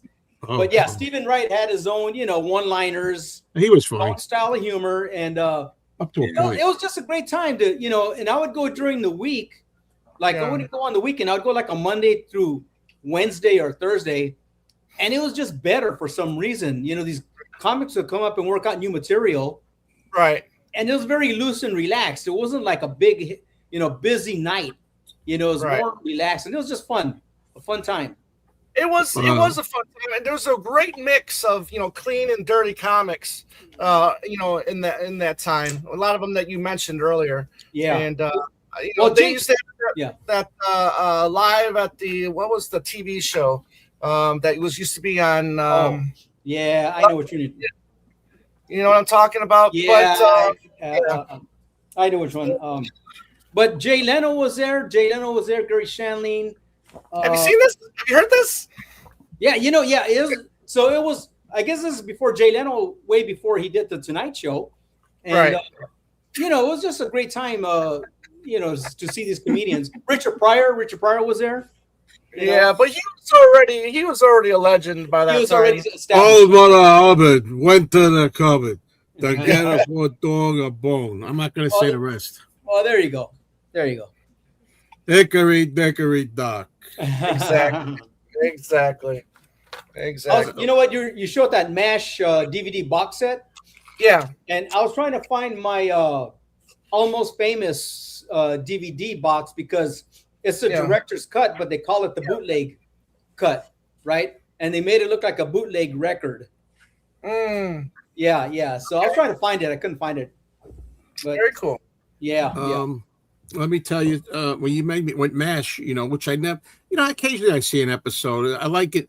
I never really liked it much. But I when I see it now, I can enjoy it more now than I did then. Said. But my girlfriend and I, we finished Frasier. Now we're going back to something we've seen millions of times growing up, and we went through this whole series once before. We went through all the Lucys once before, a long time ago, and we're going through them again. We're up to season 1. We're almost done with season 1 now. The funny thing about this, though, strange thing about it is both of us, when we started watching the I Love Lucy's again, for whatever reason, we weren't getting into it. I don't know. We just it's not hitting me this time, she said. Me either. I don't know. But then after the first 7 or 8 episodes, we started getting into it more. They're getting even better now. But I don't know. I don't know why that was. But maybe, I could, because we saw them so many times. I don't know. But Joe, did you like the following shows she did, like the Lucy Show and all that? Well, it's funny because I bought the first 2 seasons of the Lucy Show and I watched them. I like when she's with Vivian Vance. Mm-hmm.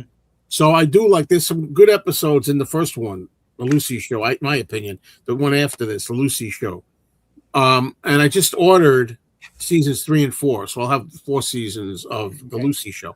But I tried one time years ago to watch Here's Lucy in color. It's a color. And with sometimes she'd have Desi Arnaz Jr. and Lucy Arnaz on there.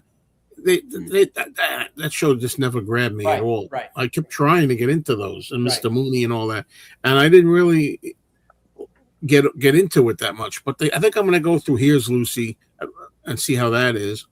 Before I hand it over, I just want to say one other thing that I watched last night. And again, my girlfriend, she likes what she likes. A lot of times I think she's Frasier and Niles, and I'm Martin Crane.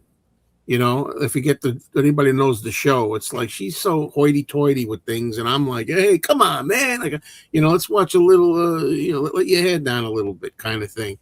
And she can't stand Johnny Cash really, and I'm starting to really get on a Johnny Cash kick. I've shown some 45s, but I bought this also, the Johnny Cash. I had that. Yeah. TV show, and that's great. I was terrified to put the first disc on because I said, well, there's some people in this that you like. I said, you might like. You got Neil Diamond, there was a guest, and you got, I think, Joni Mitchell and Linda Ronstadt. So I tried to con her into it, and we actually watched the first disc of this, which has, it's a lot of artists perform. Yeah, he had some big names on that show. Sure, yeah, and I had a great time, and I think she even enjoyed it. I asked this one, so what'd you honestly think of it, And she said, no, it was better than I thought it would be, and because she criticizes certain singers and this and that, and whether they can sing or not, and if they're good or not, and she's like really picky about that. But I think she really enjoyed it, So I'm gonna watch the second disc. So I'm watching other stuff too, there's a Woody Allen thing here, and I just wanted to say also, which I forgot. I chose to skip an opportunity yesterday to see at this theater an 11 a.m. morning showing of Radio Days, which I'd never seen before at all. I like that one too. So, I skipped it. Last week I wrote that Louise Lasser was Woody Allen's first wife. She was his second wife. Oh, I didn't even know. Don't worry, my friend. We all accidentally say things that are wrong. Yeah, sure. Yep. There you go. Second season of season 2 of MASH was the best, and I only liked the first 3 seasons of MASH. And MASH takes me back to when it was on primetime TV, living with my sister. She was a nurse. If I spoke during the show, it was not allowed to talk. Yep. Yeah. Well, headliners go so fast, that you have to pay attention to it, or you'd be screwed until they started playing reruns. So I totally get that. Especially when you got the ensemble cast like that, and the lines are coming fast and furious. Sure. Excuse me. All right. Well, now we're gonna have some Tim views. Tim, if you're still with us. Tim's here. Tim, where's Tim? Well, I know this happens from time to time. I know. Tim, don't get mad. I want to know what you saw, but I gotta get a glass of water. Okay. Oh, come on. But go. No, start. We only got like a half hour left. It's amazing. The time went fast. We're gonna wait for Tom. My internet just cut out. Oh, come on. No, my internet just cut out. It's back. Oh, okay. You actually look clearer than you usually do. I don't want to speak too soon, but yeah, I don't know. Okay, all right, Tim. We're gonna do your picks. Your picks? I watched 4 really old films and 3 really old films. One here. and then 2 newer films. I'm getting tired of newer films, I gotta say. But anyway, Good. but you don't have. I don't have anything don't to have show to? till the last 2, so you don't have to make me big till the All last right. 2. I watched a film called The Hairy Ape with Susan Hayward, and I did research, but it was 2 hours ago, and now I've forgotten the guy's name already. The guy that was in My Mother in the Car in Lifeboat. Jerry Van Dyke. Dyke. No, the big guy. I think he was in My Fred Mother Gwynn? in the Car. No, not Fred. he's the guy that loses his leg in Lifeboat. Anyway, he's a big, hairy ape of a man, and him and his 2 shipmates shovel coal into a boat, and his thing is, we make this boat run. We make this boat run. That's what they do. And meanwhile, Susan Hayward is the most stuck-up woman in the world. She's wealthy, and she has to leave wherever they are, Nepal or someplace. It's the middle of World War II. And she has to go on this freighter, and she's pissed off, blah, blah, blah, blah, blah. And eventually she runs into the other guy, the hairy ape, and she calls him a hairy ape and is just disgusted by what he looks like and tells him this. And William Bendix. It's a weird film because you don't, William Bendix, there you go. You don't know who's worse because he's a pretty despicable guy, really. But she's even worse. And I guess that's the point of the film, that she's even worse than he is. And it's an interesting social commentary kind of film. Not great, but it was, I'm glad I saw it. You know, it's the kind of film you forget that they made back then. Social commentaries on the rich versus poor and all of that stuff. And towards the end, I'm not giving much away. He breaks into her apartment and she thinks she's gonna kill it. He's gonna kill her, and she faints. And you think he's gonna kill her too, but what he does is he just picks her up and leaves her on the couch, and she wakes up as he's leaving, and he basically just laughs at her and walks away. And that's sort of the end of the film. Now you ruined it for me. Yeah. No, I didn't. Trust me, I didn't. But it was okay. I didn't hate it, but it was okay. Then I watched another film from around the same time called The Lady Is Willing, starring Marlene Dietrich. And the thing about this, I've never seen her. She was always romantic lead. Yeah, but she doesn't usually play romantic leads, and she was the romantic lead in this, and Fred McMurray was the lucky guy that got to be the guy, and she's an actress. She's one of the other people that are above everybody else, but not in a mean way like Susan Hayward was. She's a nice person. She's just a little oblivious, and she's on her way home, and she finds this abandoned child, and she falls in love with it and just takes it. And well, that leads to all kinds of problems because you can't really do that. And Fred Murray gets called because he's a doctor, and people tell her he's the best, so she gets him. She tells him it's an emergency, and she just wants him to look at the baby to make sure it's all right.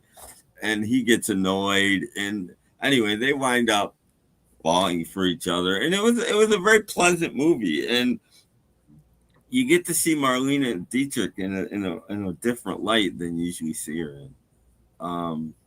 And so I enjoyed it. The Lady Is Willing. Okay. How many cigarettes is boring she everybody. smoking that film? How many cigarettes does she smoke in that one, Tim? A few, of course. She always smoked. And the next one is maybe the most interesting of the films because it's called The Wet Parade, and it's based on a work by Upton Sinclair, and it's It was about Jumble. Prohibition, and it's filmed in 1932 during Prohibition. And it sort of doesn't take sides, which is why it's interesting. It knows America was drinking too much and it was excessive drinking, but it also points out that Prohibition has made it much worse. And so it's an interesting film in that way. And it stars Neil Hamilton, who was, of course, Commissioner Gordon in Batman, is a drunk in this movie. And the good guy is Robert Young, who's barely recognizable. So that to me was just I loved that kind of thing, seeing people before they were anybody, you know. And it's a recode film, so it takes you to a few darker places, and it's sort of a realistic depiction of what Prohibition was all about. I mean, America really did get a lot worse during Prohibition. There were more alcoholics during Prohibition than before it. Hey Tim, Ken Burns also did a documentary on the Prohibition, which is really good. And interesting time, because it was supposed to stop people from drinking, but so they just went underground and started brewing alcohol, but they're making some bad alcohol that could kill you too. You know? Oh yeah, no, they talk about that. The rich. A spoiler: Neil Hamilton winds up going blind by the end of the movie. Oh, great! Now you tell me again. And not only that, politicians were drinking. Actual politics.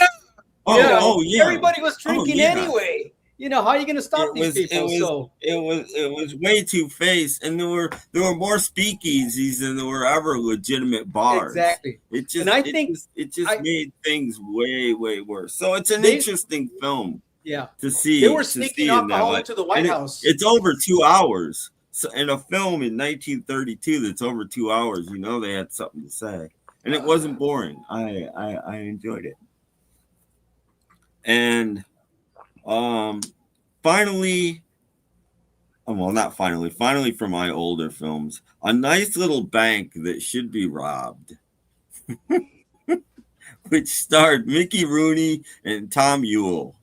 And these guys Mickey Rooney did nothing. Mickey Rooney was just this guy that mooched off people. And Tom Ewell worked at an auto shop. He basically reshredded tires for a living, but he worked on cars as well. And Aunt B was his mother, who he lived with, which I thought was interesting. They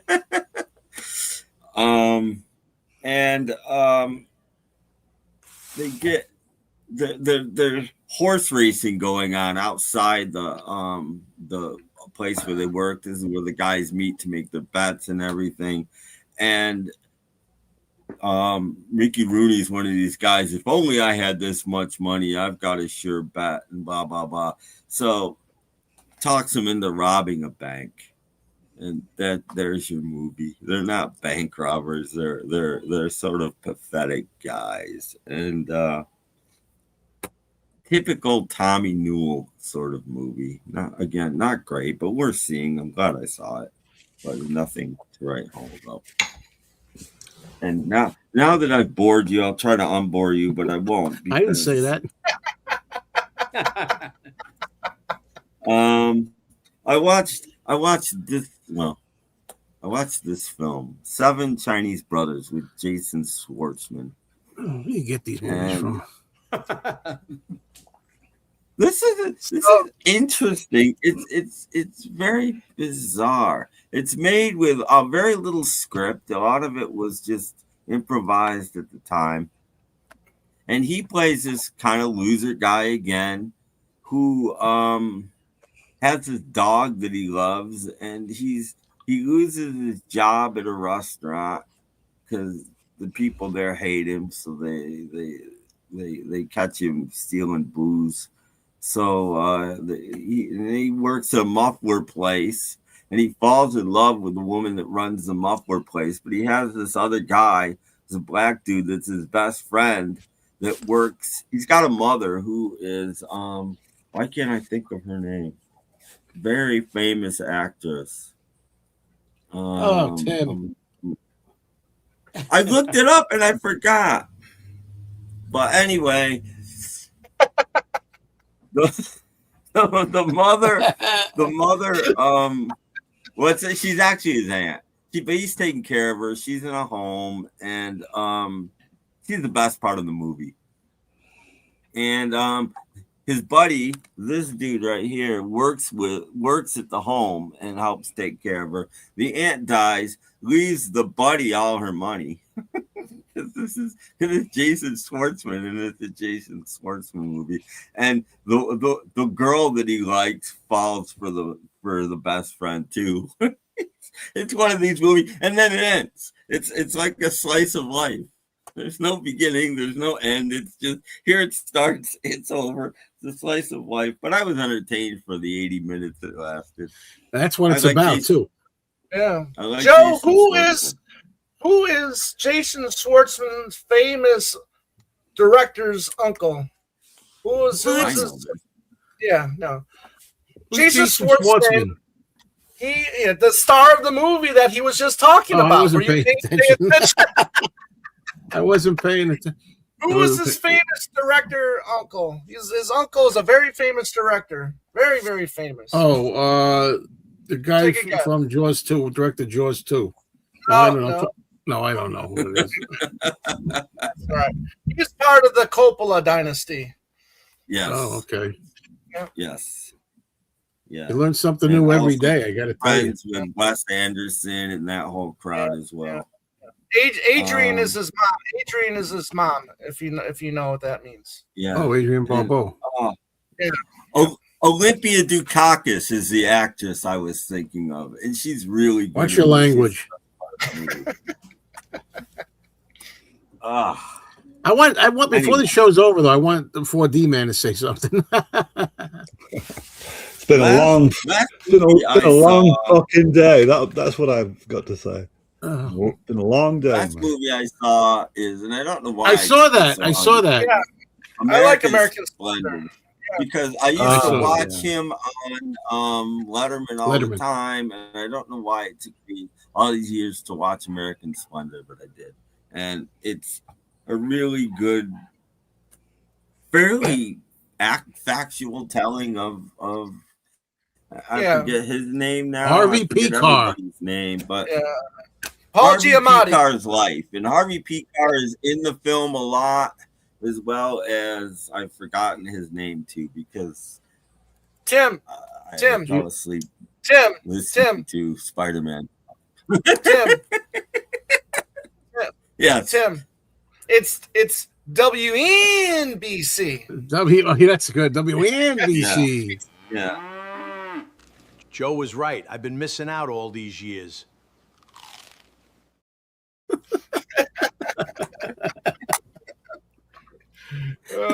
So anyway, I actually recommend American Splendor, and I haven't read the comic book though. I wish I had my notes, Tim, so I could tell you what I thought of it. But I don't. Probably an average movie for me, if I remember. And the actress that played his wife, I really liked her for some reason. And while she was much better looking woman than his actual wife, there was still enough of a resemblance there where I think they got away with it. You know, that's funny you say that too, because in the what was the Neil Diamond movie that came out with Song Sung Blue?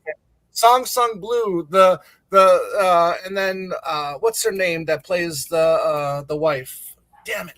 Anyways, she's if you see the real life wife, it's just I don't ever watch the real couple before you watch the movie. Right, yeah. Anyway, I enjoyed American Splendor, and I recommend it. And I recommend if you do watch it, watch the commentary too, because they're all in the commentary, and they'll tell you a lot of stuff, why certain scenes were people wonder, well, why didn't they use the Letterman scene when Harvey gets kicked off the show, and NBC wouldn't let him, is why. That's never been shown again ever after. I'm going to try to look up look up my notes while you talk. You guys are talking. I want to see what I thought of it. Hope Davis is the wife, is the actress that plays. Okay. Yeah, she's really good. She's really good. Yeah, I enjoyed her performance. And what's his name? It's so small. I can't read any of the print on this thing. It's too dark in here. Harvey. You said it already, for God's sake. No. Yeah, Harvey Picard. But what's the actor? Paul Giamatti. Paul Giamatti. Yeah, Paul Giamatti. I don't know why that went out of my head, but how many seconds of a delay are you? How many seconds of a delay are you on? I think you're on a little bit of a delay, Tim. I like Sideways a lot. Sideways is a good movie with Paul Giamatti. Yeah, but anyways, that's the last movie I saw, and I'm done. But I enjoyed it, and I recommend it. Was that the first time you seen it, Tim? Yeah. I've owned it for probably 20 years, sitting on my shelf, and I've never seen it. Well, good for you, because I do enjoy that one. I got my review. Uh-oh. Am I on camera, by the way? Yes. All right, because I'm not looking. I can't see anything right from where I am. Let me see what. Come on, I just had it. I'm gonna lose it. I'm gonna lose it now. Oh, come on. Talk a little bit. I'm curious what I thought of it, if I could time it. Because I saw this in 2006, 20 years ago. Wow. But where's the... Yeah, sure. I don't understand why I can't... Why? I don't understand. Talk about something else while I'm looking for this, please. Where's Danny? Danny, comment. Danny, come on. Comes with a comic too, but I haven't read it yet. In fact, I got something real fast. If you get a minute. Yeah, let's go, John. What do you got? So I went to Amoeba yesterday. They had a buy one get one sale of DVD box sets and stuff, but I was a few days late. But I did get this real. Make me big, Joe. Real. I can't right now. I can't look at the screen. You got Rio Bravo. Yeah, it's a nice collection. It's like 2 DVDs, and you got a lot of extra items in here. You get the. Let's see. The movie. You got the movie. And let's see. Well, you get the movie here. Yeah. 2 DVDs. You get a lot of extra stuff in here, like lobby cards. Right. Oh, now you're talking. You're talking 4D language now. Yeah. And I've seen the movie, but it's nice to have it on DVD. It's not Blu-ray, but it was only $12.50. $12.50 for this, and a lot of extra stuff, which is pretty cool. Look at that. You get some more extras here. Look at that. Yeah. I mean, look at that. And so I picked that up. I haven't even seen it because I just got it yesterday, and then I got this for free. Get Smart. Season 4. Yeah. So there you go. Did you get Smart when you purchased it? Well, I get so. I got a good deal. Is that smart? That's smart. Yeah. It's smart if you like Barbara Feldon. Yeah, for sure. Yeah. All right, I found it. All right, it's very short. Okay. Oh, geez, it's 2004. Holy cow! Wow, 21 years. 64. I'll be 85 if another 21 years go by. Anyway, here we go. I wrote down. I gave it 2 stars out of 4. It says pretty good, but Paul Giamatti ain't Harvey Picard. And then I wrote an interesting, funny, and touching true story of real life comic book writer Harvey Picard and his eccentricities. However, the real flesh and blood Picard is intercut throughout the entire movie, so it becomes plainly obvious that he's actually much crazier and way out there in real life than actor Paul Giamatti can possibly perform him. It's pretty good, but Giamatti ain't no Harvey Picard, so it becomes a matter of enjoying a decent story that's weakened by realizing that while Giamatti capably conveys the white trash aspect and pessimistic demeanor of the true guy, he's just no substitute for the real deal. There you go. There you go. Why should I get back to where I was? All right, I think I'm back. Oh boy. Wow. See that? It took a few notes. It's like, man.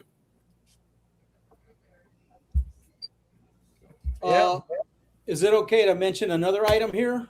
Yeah, Sure. mention 4D so we could get him on. Okay. This is a documentary. It's more of a film. Yeah. I thought you had to leave in about 15 minutes. Yeah. No, it says it on the screen. That's why. Everybody's famous for 15 minutes, right? Everybody's famous for 15 minutes. Right. Yeah. Right. Yeah, I haven't seen that, but I do want to see it. Interesting film. You know, about a musician, put out 2 records in the early 70s. The records didn't sell well. He went back to working blue-collar jobs, but his record made it to South Africa, and he became a legend there. So he was rediscovered. He's Mexican-American out of Detroit. Very interesting documentary or film about him. My uncle did see him live a couple times. Because I'm in Michigan now, so I'm in Detroit. You know, he grew up in Detroit, so he told me that when that came out, he told me he did see him perform a couple times. That is awesome. One more item. Hold on. Oh no! While you're gone, I'm going to do something else here. A Blind Bargain with Lon Chaney Sr. Is it available? No, it's not. I think it's a lost movie. Anybody else know? I think that's one of the lost films. You'll have to Lon Google Chaney. that. You'll have to Google it. So I picked up this reissue of his album, Cold Fat. This is a reissue on Light in the Attic label. It also includes a 7-inch single that he did prior to this record. So I picked this up. But anyway, it's good. His music is kind of like he's compared to Bob Dylan. It's kind of like psychedelic folk rock, and good lyrics and nice arrangements. He's got people like Dennis Coffey on it. Dennis Coffey played with Motown. So it's well produced and interesting story. Good music, if you like this kind of stuff. Yeah, Rodriguez. And by the way, I do have original copies of this and a second album. Wow. They go for good money. Wow. Yeah. Hey, come on, we got to rush. We got to rush now. I Okay. saw 1927's Wings and 2025's one battle after another. I've now seen every Academy Award winner for Best Picture. How close is everyone else to collecting them all? I don't just collect them just to have them because if I like them, I own them. Yeah, because there's a few that I have no desire of seeing. I have no desire of seeing Oliver, for one, and I've never want to revisit Sound of Music ever again. And I'm sure there's a few other ones. You're just stubborn. Tom's just stubborn. That's another thing that I wanted to. You're just doing shtick, guy. Come on. Yeah. That's another thing I wanted to cover on before. We're back to, because you said in one of the comments, Joe's just stubborn about Spider-Man. A lot of nonsense that was. But anyway, come on, get your 4D man sometime. I haven't got a lot to say, man. Oh, well, all right. How about the poster at least? Oh, sorry. You'll be next. Hold on. What about your poster? 1966 British science fiction, rare. Rare because British science fiction is rare in itself because it couldn't compete with Hollywood budgets. This is a low-budget black and white. They evidently couldn't afford music, so to make the alien women who invade the planet Earth look exotic, they just hired Korean or Chinese actresses. Oh. So there's one right there. And they evidently couldn't afford much in costumes because that's just a snorkel suit without the snorkel. Yeah. Mm-hmm. And Yoko. Yeah, but not Yoko Ono.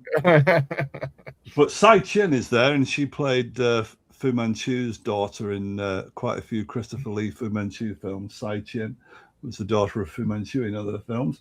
So basically, any woman that looked non-British, Oriental, was in with a good job of getting a part in the extraterrestrial women who invade the UK. And that's pretty much all I've got to say. I can't recommend the film. The poster looks pretty good, but Well, I have a question for you. Go ahead. The doll of Gary Delabate that you have behind you, where'd you get that from? You want me to tell that story again? Well, I'm making a joke of it anyway. Okay, went right over my fucking head, Joe. I don't know who that guy is. Oh, language. Nah, it's okay. I let him say it. Hey. Oh, thanks a lot, fella. Hey, when I was at the flea market, I did pick this up too, for what it's worth. Hey, do the mouse, yeah. Hey, you can do it in your house, yeah. That's a terrible haircut. That's for you, Danny. That's for you. $5. I paid for it.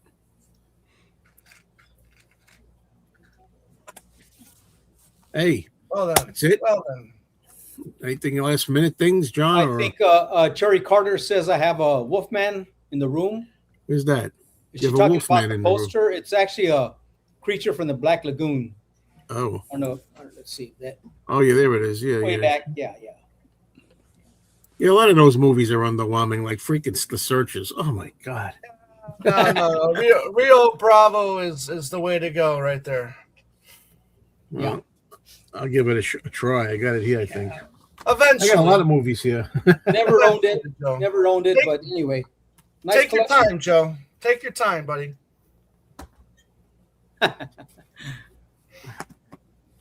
Well, I guess that's it, fellas. So, thanks everybody for a spectacular shoe. Yes, by the way, yes, I'll put this up for a laugh. Yes, indeed. I know what it is, okay? And I'll tell you something else. It should have been Beneath the Planet of the Apes. No, Oh, come on, guys. Look, it should not have been because it's not. I know. It's not a great movie. You're just doing shtick. You're just doing You're shtick. doing shtick like Danny, yeah. And what was I gonna say? Is Danny watching? Is Danny I'm watching? Sure he is. Let me tell you, Danny, you're a clown. You're a clown. I'm going to take you on. I've made like 4 or 5 phone calls over the past few days. He doesn't answer them, and then that's okay if you don't happen to answer them. But then when you see a little avatar pop up that you've noticed that I've called, and you don't, and then I made a few texts, and you don't answer the text either, but yet your symbols there that you read them. That's bull. Okay, that's bull. So you better get your act together, buddy. Uh-oh. What is that? Oh. Okay, hold on. It's the 57th anniversary of Woodstock. Oh, I hate Woodstock. Yeah, there you go. But it sure looks nice. Yeah. Hey. Yeah. No, I think it's a great concert. One of the greatest concerts of all time. You know. Oh, well, what was I going to say? Oh, by the way, I think I made a mistake. I don't think that was Joni Mitchell last night. It's funny because I was talking about this. My girlfriend, she loves James Taylor, right? So she watches this disc, the first disc, and she's sitting there through it. Then she decides Johnny Cash starts singing something, so she leaves for a while. She leaves. And while she's gone, who comes on right away? James Taylor. You missed him. Then she hears James Taylor's voice and comes back for the end of it. All right. Then she gets all the way through disc 1, and there's one artist left. She leaves, and I thought it was Joni Mitchell, but first of all, Joni Mitchell's not listed on this set, and I looked it up while Tim was doing some of his reviews. I looked it up on my phone, and I did hear your reviews too, Tim. I did, but it said that Joni Mitchell was on like an early show singing Both Sides Now, or whatever that woman, whatever she was singing, whoever she was, it wasn't Both Sides Now. I would know that. So I don't know who it was. Is James Taylor solo on his show?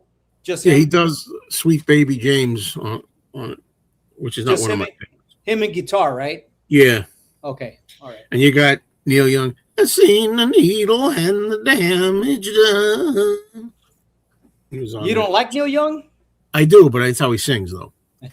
Yeah, I know. Part of us and everyone. You You know what, Joe, I like about your shirt is that is that supposed to be like electric bolts coming down on his head?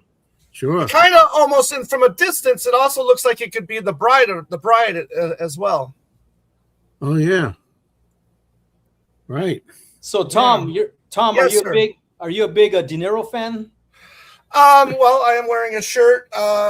You know, De Niro is God to me, and Paul McCartney and De Niro are my two gods. I bow down to them Pacino, every Al night. Pacino was better. Okay. Hey, did you like Mean Streets? Oh, come on, man. That's yeah. That's You know, one of the most overrated movies of all time is Raging Bull. No, it's not. Raging Bull it's not. It's good.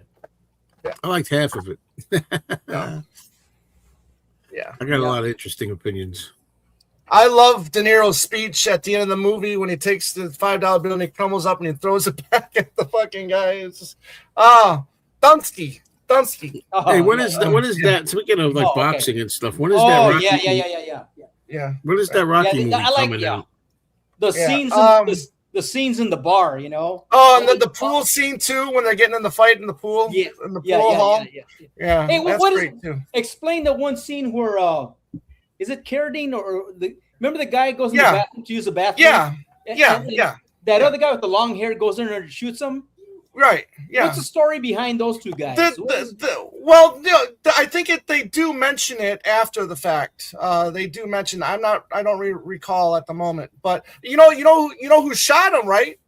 In the movie, another Carradine, right? It's another Carradine. Yeah, it's it's the younger Carradine. Yeah, right. Yeah, he has long hair, but I thought. Right. I didn't understand. Is it like a gay thing going on, or no? I don't think it was like that. Anything like that. No. Was it about drugs or what? Or money? I think it was. Yeah, because he was kind of stoned or high in the movie. Yeah. Right. Yeah. We gotta go. Hurry up. Well, maybe someday we can discuss Mean Streets a little more. Well, it might be hopefully after I've seen it. After 30 years before Joe finally sees it. Yeah, when Joe's in his mid-90s and he's seen it, we can just I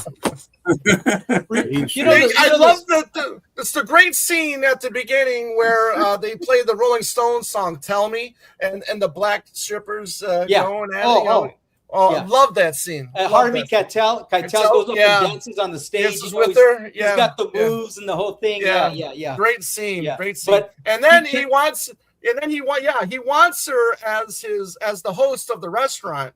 And then he sets up a meeting between the two, and he doesn't show. I thought that was no. He's in the taxi cab, and but because she's black. Exactly. Yeah, he stands her up. He tells the taxi driver to keep driving. Don't stop. I know Joe. That's as far as I was gonna go. Yeah. But she's beautiful. My God, was she beautiful? How about the one scene where Keitel has to take Johnny away? You in a minute. And he says, "Get in the car." Right. And they're playing Mickey's Monkey by Smokey Robinson, The Miracles. They're playing, and Johnny starts dancing to Mickey's Monkey. That's a wild scene, Well, that's one of the great things about Scorsese is he always finds almost every time he finds the perfect song for that scene. Well, he's no auteur. He spends a lot of the money goes towards the music. Yeah, a large, but Let's say, but an elongated, in-depth conversation about it. We have more time because we don't really have the time to do it right now. But how about this? Next time. You read Pacino's autobiography, though? That's one thing I want to know. Well, I don't know. Well, that's too bad. I mean, there are quite a few biographies on De Niro. All right, everybody. So you heard it there first. There are quite a few biographies. I got to do just a couple of dishes, and then I'm going to have to leave. So I did dishes before I started, and now I got a couple of more pans to do. Get out of here with that guy. He's standing up showing us that picture for hoo-ah! That's the guy. Yeah. All right, Happy birthday, Bobby D. Who prefers De Niro to Pacino? Raise their hand. I don't know. It's a toss. I don't know. They're both great. Okay. Only one. Well, I'll give you. Who prefers Pacino to De Niro? They're both great. Tim was like, I don't know if I should raise my hand. Nah. All right, everybody. Everybody can be wrong. That's true. So everybody, go see Spider-Man. I give you my recommendation. Yeah, go be wrong about that too. Yeah. All right. Cheers, everybody.